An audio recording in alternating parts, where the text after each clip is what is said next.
বন দপ্তরের তরফ থেকে নিয়োগ বিজ্ঞপ্তি জারি হয়েছে।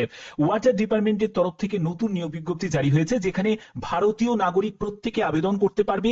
আর সব থেকে গুরুত্বপূর্ণ বিষয়, তুমি যে রাজ্য থেকে আবেদন করবে সেই রাজ্যের মধ্যেই তোমাদের পোস্টিং হয়ে যাবে। অর্থাৎ যারা যারা ওয়েস্ট বেঙ্গল থেকে, তোমাদের ওয়েস্ট বেঙ্গলের মধ্যেই তোমাদের পোস্টিং হবে।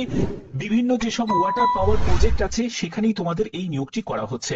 তো তোমরা প্রত্যেকে আবেদন করতে পারো। খুবই গুরুত্বপূর্ণ একটি আপডেট তোমাদের জন্য দিতে চলেছি, কারণ তোমরা জানো আমি প্রতিদিন বিভিন্ন আপডেট গুলো প্রোভাইড করে থাকি। আর এরকমই যদি গুরুত্বপূর্ণ আপডেট পেতে চাও, অবশ্যই বলবো চ্যানেলটাকে সাবস্ক্রাইব করে এখনই বেল আইকনটাকে অল করে নাও। তো চলো মূল পিডিএফ এ, আমি পিডিএফটা ওপেন করে নিয়েছি।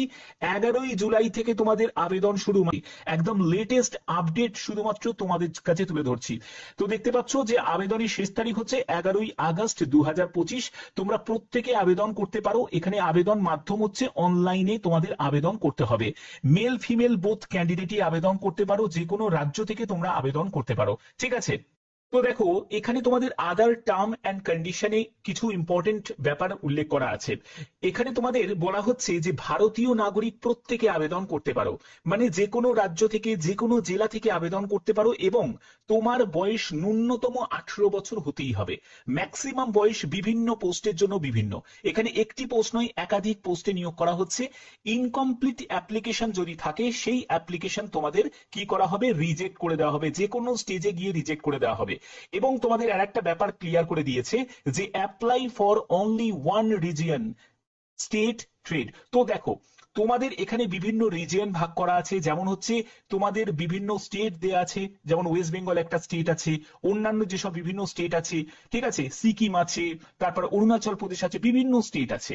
তো তুমি ধরো ওয়েস্ট বেঙ্গল স্টেটও সিলেক্ট করলে, আবার তুমি অন্যান্য স্টেটও সিলেক্ট করলে, তাহলে দুটো ফর্মই কিন্তু তোমাদের রিজেক্ট হয়ে যাবে। তোমাকে যে কোনো একটি স্টেট তোমাকে সিলেক্ট করতে হবে। ক্লিয়ার হয়ে গেল? আচ্ছা, এবার এখানে মাল্টিপল অ্যাপ্লিকেশনও কিন্তু করা যাবে না, যে কোনো একটি তোমাদের পোস্টও সিলেক্ট করতে হবে। ওকে। এবং তোমাদের আর কি কি বলা হচ্ছে, দেখো কত আওয়ার তোমাদের কাজ থাকবে, কি কি বৃত্তান্ত এখানে সম্পূর্ণ বলা হয়েছে, যে অফিস টাইমিং তোমাদের থাকবে। এবং তোমাদের আর কি কি বলা হচ্ছে, দেখো এখানে তোমাদের এজ লিমিটের ব্যাপারটাও ক্লিয়ার করে দিয়েছে, যে 18 বছর হচ্ছে তোমাদের ন্যূনতম বয়স, এবং ম্যাক্সিমাম বয়স হচ্ছে 30 বছর থাকতে হবে। এবং এখানে তোমাদের ফিজিক্যালি ভাবে তোমাকে ফিট হতে হবে। এখানে ফিজিক্যালি ভাবে, মেন্টালি ভাবে তোমাকে ফিট হতে হবে। এটা কিন্তু অনেক বড় একটা সুযোগ। এবং দেখো তোমাদের আর কি কি লাগছে, এখানে কপি অফ কমপ্লিটেড অ্যাপ্রেন্টিসশিপ, তোমাদের রেজিস্ট্রেশন, তারপরে হচ্ছে scan copy of education certificate, তারপরে এজ প্রুফ লাগছে, মাধ্যমিকের সার্টিফিকেট, এসসি এসটি ওবিসি থেকে বিলং করে থাকো যদি, তোমাদের সেন্ট্রাল ফরম্যাটে সেই সার্টিফিকেট তোমাদের লাগবে। পাসপোর্ট সাইজের ছবি অ্যান্ড সিগনেচার, এগুলোও তোমাদের লাগবে যখন তুমি অনলাইনে আবেদন করবে। ঠিক আছে। এবং কোন কোন তোমাদের ট্রেড গুলোতে নিয়োগ করা হচ্ছে সেগুলো তোমাদের এখানে দেওয়া আছে। একদম লম্বা লিস্ট আছে, দেখো লম্বা লিস্ট আছে, তোমরা অবশ্যই সেটা একবার চেক করে নেবে। তো দেখতে পাচ্ছ যে তোমাদের এখানে গ্রাজুয়েশন যোগ্যতার এইসব ট্রেড গুলো আছে, যেখানে তোমাদের পাশাপাশি তোমাদের ভ্যাকেন্সিও দেওয়া আছে। এবং এখানে কর্পোরেট অফিসে পোস্টিং হবে। তারপরে আইটিআই যাদের, তাদের জন্য এখানে দেওয়া আছে। এখানে দেখো টোটাল 160টি। তো এবার আমি চলে যাচ্ছি ওয়েস্ট বেঙ্গলের জন্য। ওয়েস্ট বেঙ্গলের জন্য তোমরা অনেকেই জানতে চাইবে যে স্যার ওয়েস্ট বেঙ্গলের ভ্যাকেন্সি কোথায়। ওয়েস্ট বেঙ্গলের জন্য এখান থেকে একটু স্ক্রল করে নিচের দিকে নামছি, দেখো এইখানে, এখানে দেখো তিস্তা লোয়ার ড্যাম। ঠিক আছে। এখানে তিস্তা লোয়ার ড্যামে তোমাদের দার্জিলিং, ওয়েস্ট বেঙ্গলে। ঠিক আছে, এখানে তোমাদের পোস্টিং হবে। এবং এখানে গ্র্যাজুয়েট কম্পিউটার সায়েন্স নিয়ে যারা করেছো, তারপরে এইচআর এক্সিকিউটিভ নিয়ে যারা করেছো, ডিপ্লোমা যারা করেছো, সিভিল, ইলেকট্রিক্যাল, নার্সিং, ফার্মেসি নিয়ে ভ্যাকেন্সি পাশাপাশি দেওয়া আছে। তারপরে ইলেকট্রিক্যাল ওয়েল্ডার, কম্পিউটার অপারেটর নিয়ে, ঠিক আছে, তারা আবেদন করতে পারবে। এবার দেখো আরো আছে, এখানে দেখো ওয়েস্ট বেঙ্গল, দার্জিলিং, হ্যাঁ, কালীঝোড়া, তিস্তা লোয়ার দামে। এখানে দেখো সিএসআর এক্সিকিউটিভ, তারপর রাজভাষা অ্যাসিস্ট্যান্ট, তারপরে ডিপ্লোমা, তারপরে সিভিল, ইলেকট্রিক্যাল, মেকানিক্যাল, ঠিক আছে, ফার্মেসি এইসব, তারপরে electrical, plumber, fitter, machinist, carpenter, এগুলো দেওয়া আছে। তারপরে দেখো ইস্ট সিকিমের জন্য এখানে তোমাদের শূন্যপদ দেওয়া আছে। দেখো গ্র্যাজুয়েটদের জন্য শূন্যপদ আছে, ডিপ্লোমাদের জন্য শূন্যপদ আছে, আর আইটিআই ট্রেড নিয়ে যারা পাশ করেছো তাদের জন্য শূন্যপদ আছে। এখানে পরপর কিন্তু তোমরা বিভিন্ন, তোমরা রাজ্যের তোমরা দেখতে পাবে। এখানে বিভিন্ন রাজ্য দেখো, বিভিন্ন রাজ্যের আছে, বিভিন্ন রাজ্য, যেমন সাউথ সিকিমের আছে। তারপরে দেখো তোমাদের এখানে দেখো মণিপুরের আছে। ওকে। তারপরে হচ্ছে তোমাদের এখানে দেখো অরুণাচল প্রদেশের আছে। পাশাপাশি তোমাদের ভ্যাকেন্সি গুলো তোমাদের এখানে পরপর দেওয়া আছে। অবশ্যই যদি তোমাদের সেই যোগ্যতা থাকে, মানে তোমার আইটিআই করা থাকে বা পলিটেকনিক ডিপ্লোমা করা থাকে, তাহলে আবেদন করতে পারবে। যারা যারা দেখো তোমরা যারা নর্মাল গ্রাজুয়েশন করেছো, তোমাদের গ্রাজুয়েশন যোগ্যতার এইখানে পোস্ট আছে, এইচআর এক্সিকিউটিভের জন্য আবেদন করতে পারো। যারা বিটেক সায়েন্স নিয়ে পড়েছো, তো তোমাদের এখানে কম্পিউটার সায়েন্সের জন্য অ্যাপ্লাই করতে পারবে। ঠিক আছে, তো এখানে তোমাদের বিভিন্ন তোমাদের পোস্ট আছে, তোমরা বিভিন্ন ট্রেড আছে, তোমরা দেখে নেবে। পাশাপাশি তোমাদের এখান থেকে তোমরা দেখে নেবে যে কোন স্টেটের জন্য তুমি অ্যাপ্লাই করছো, সেটাও তোমাদের এখান থেকে চেক আউট করে নিতে হবে। ঠিক আছে, একদম লম্বা লিস্ট তোমাদের এখানে দেওয়া হয়েছে। আচ্ছা, তোমাদের এই যে নিয়োগটি করা হচ্ছে সেটা হলো এনএইচপিসি লিমিটেডের তরফ থেকে। এটা গভর্নমেন্ট অফ ইন্ডিয়া নবরত্নের মধ্যে পড়ছে। এনএইচপিসি অর্থাৎ ন্যাশনাল হাইড্রো পাওয়ার কর্পোরেশনের তরফ থেকে। ঠিক আছে, যেখানে তোমাদের জলবিদ্যুৎ যে প্রকল্প আছে, সেই জলবিদ্যুৎ প্রকল্পে এই সব ট্রেড গুলোতে নিয়োগ করা হচ্ছে। এটা কিন্তু অনেক বড় একটা সুযোগ, প্রত্যেকে আবেদন করতে পারো।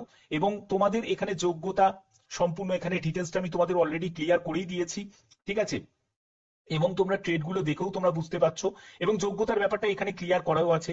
দেখো, তোমরা যারা গ্র্যাজুয়েট সিভিলের জন্য আবেদন করবে, এখানে বিটেক বিএসসি নিয়ে তোমাদের যদি সিভিল ইঞ্জিনিয়ারিং করা থাকে, তাহলে তুমি গ্র্যাজুয়েট সিভিলের জন্য অ্যাপ্লাই করতে পারো। 15,000 টাকা তোমরা স্টাইপেন্ড পাবে। ইলেকট্রিক্যালের জন্য তোমাদের ইলেকট্রিক্যালের ইঞ্জিনিয়ারিং করা থাকতে হবে। মেকানিক্যালের জন্য, কম্পিউটার সায়েন্সের জন্য যারা বিএসসি করেছো ইঞ্জিনিয়ারিং নিয়ে, তারা করতে পারবে। যারা এমবিএ করা আছে তারা এইচআর এক্সিকিউটিভের জন্য আবেদন করতে পারবে। যারা বিকম পাস করেছো, তারা ফাইন্যান্স এক্সিকিউটিভের জন্য আবেদন করতে পারবে। কোনো এখানে এক্সট্রা দেখো তোমাদের এক্সপিরিয়েন্সের কোনো প্রয়োজন নেই। ঠিক আছে, নর্মাল যারা গ্রাজুয়েশন করেছো তারাও কিন্তু আবেদন করতে পারছে। যেমন দেখো, বিকম সিম্পল বিকম পাস করেছো, আবেদন করতে পারবে। যারা বিএসসি করেছো কম্পিউটার সায়েন্স নিয়ে, তারা আবেদন করতে পারবে। ঠিক আছে, এবং দেখো তোমাদের সিএসআর এক্সিকিউটিভের জন্য যারা যারা তোমরা গ্রাজুয়েশন সোশ্যাল ওয়ার্ক নিয়ে করেছো বা রুরাল ডেভেলপমেন্ট নিয়ে করেছো, তারা আবেদন করতে পারবে। এখানে তোমাদের স্টাইপেন্ড গুলো দেওয়া আছে। ল এক্সিকিউটিভের জন্য এলএলবি পাস করা থাকতে হবে। এই তারপরে PR executive bachelor degree mass communication নিয়ে থাকতে হবে। তোমাদের যদি এমএ হিন্দি নিয়ে করা থাকে, ইংলিশ ল্যাঙ্গুয়েজ এমএ ইংলিশ থাকে, তাহলে রাজভাষা অ্যাসিস্ট্যান্টের জন্য অ্যাপ্লাই করতে পারবে। নার্সিং অ্যাসিস্ট্যান্টের জন্য বিএসসি নার্সিং করা থাকতে হবে। তারপরে দেখো, এখানে ফিজিওথেরাপি অ্যাসিস্ট্যান্টের জন্য ব্যাচেলর অফ ফিজিওথেরাপি বিপিটি করা থাকতে হবে। তারপরে সেফটি অ্যাসিস্ট্যান্টের জন্য পিজি ডিপ্লোমা তোমাদের ইন্ডাস্ট্রিয়াল সেফটি নিয়ে করা থাকতে হবে। তারপরে দেখো, ডিপ্লোমা এগুলো যেগুলো দেখতে পাচ্ছ, এগুলো সবই তোমাদের পলিটেকনিক ডিপ্লোমা করা থাকতে হবে। তারপরে দেখো, হসপিটালিটি, এখানে diploma in hospitality, hotel management diploma. তারপরে দেখো, ফায়ার অ্যান্ড সেফটি নিয়ে যদি তোমাদের ডিপ্লোমা করা থাকে, আইটিআই নিয়ে যদি ইলেকট্রিশিয়ানে করা থাকে। পাশাপাশি তোমরা দেখতেই পাচ্ছ যে এইসব হচ্ছে তোমাদের স্টাইপেন্ড থাকবে। স্টাইপেন্ড লেভেল খারাপ নয়, ঠিকঠাকই আছে। এবং যদি তোমাদের এই যোগ্যতা থাকে, তাহলে অবশ্যই তোমরা প্রত্যেকে আবেদন করে দাও। এটা কিন্তু অনেক বড় একটা সুযোগ তোমাদের জন্য, যারা যারা আবেদন করতে চাইছো। যেহেতু তোমরা যে কোনো রাজ্য থেকে আবেদন করতে পারো, এবং সেই রাজ্যের মধ্যে যেসব হাইড্রো প্রজেক্ট আছে এনএইচপিসি, তো সেখানেই তোমাদের পোস্টিং হবে। এবং এখানে দেখো, তোমাদের ডিউরেশন অফ ট্রেনিং 1 বছরের একটা ট্রেনিং আছে, সেটাতে এক্সটেন্ড করতে পারে, 2 বছর এক্সটেন্ড করতে পারে।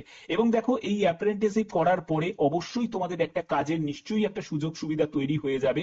কারণ এদের যখন পরবর্তী সময় বিজ্ঞপ্তি জারি করে, তখন যারা অ্যাপ্রেন্টিসশিপ করা থাকে তাদের কিন্তু সুযোগ আগে থাকে। তার জন্য অবশ্যই কিন্তু এটাকে উড়িয়ে দেওয়া যাবে না। যারা যারা আবেদন করতে ইচ্ছুক, তারা অবশ্যই আবেদন করতে পারো। ঠিক আছে, এবং দেখো, তোমাদের এখানে অ্যাপ্রেন্টিসশিপের যে ওয়েস্টেজ গুলো দেওয়া আছে, যে কত পার্সেন্টেজ এখানে পাবে। এখানে দেখো, তোমাদের কিন্তু কোনো রকম রিটিন এক্সাম তোমাদের হচ্ছে না, কোনো ইন্টারভিউ তোমাদের হচ্ছে না। যেটা হচ্ছে সেটা হলো, তোমাদের এখানে দেখো, তোমাদের মার্কসের ভিত্তিতে, মানে 10th-এর 20% তোমাদের দেখা হবে, উচ্চ মাধ্যমিকের 20%, তারপরে গ্রাজুয়েশনের 60%, এগুলোকে নিয়ে তোমাদের, ঠিক আছে, এগুলোকে নিয়ে তোমাদের 100 নম্বরের ভিত্তিতে তোমাদের একটা মেরিট প্রকাশিত করা হবে। এবং ডিপ্লোমা টেকনিশিয়ান আছে, আইটিআই টেকনিশিয়ান আছে, এদেরও কিন্তু সেম, আইটিআই এর 70% নেবে এবং 10th-এর 30% নেবে। ঠিক আছে, এরকমই তোমাদের ব্যাপারটা কিন্তু থাকছে। ওয়েটেজ গুলো এখানে দেওয়া আছে। ঠিক আছে, এবার হচ্ছে তোমাদের অ্যাপ্লিকেশন প্রসেসের জন্য তোমাদের একটা কথা বলে রাখি। প্রথমে তোমাদের স্টেপ 1 ক্লিয়ার করতে হবে। স্টেপ 1 এর জন্য তোমাকে রেজিস্ট্রেশন করতে হবে। রেজিস্ট্রেশনে তোমার একটি ভ্যালিড মোবাইল নাম্বার এবং তোমাদের ইমেল আইডি, এই দুটো কিন্তু খুব ইম্পর্টেন্ট, এই দুটো তোমাদের লাগছে। এবং পরবর্তী চলে যাবে স্টেপ 2, সেখানে তোমাদের বাদবাকি তোমাদের প্রসেস কমপ্লিট করতে হবে, যেখানে তোমাদের অফিসিয়াল সাইটে ভিজিট করবে, সেখানে career section, engagement of apprentice এবং তোমাদের অ্যাপ্লাই নাও অপশনে ক্লিক করে তোমরা অ্যাপ্লাই করতে পারবে। তো যদি আবেদন করতে চাও, তাহলে তাড়াতাড়ি আবেদন করে দিও। ঠিক আছে, এখানে সম্পূর্ণ তোমাদের ডিটেলসটা দেওয়া আছে, এবং 11ই জুলাই সকাল 10টা থেকে 11ই আগস্ট পর্যন্ত তোমরা আবেদন করতে পারবে সম্পূর্ণ অনলাইনে। অফিসিয়াল ওয়েবসাইটের লিংক আমি ডেসক্রিপশনে দিয়ে দেবো, তোমরা সেখান থেকে ডাইরেক্ট ভিজিট করে আবেদন করতে পারো। জলবিদ্যুৎ প্রকল্পে এটা কিন্তু বড় একটা সুযোগ তোমাদের প্রত্যেকের জন্য। আশা করছি ভিডিওটা ভালো লেগেছে। এরকমই যদি গুরুত্বপূর্ণ আপডেট পেতে চাও অবশ্যই বলবো চ্যানেলটাকে সাবস্ক্রাইব করে বেল আইকনটাকে অল করে নাও।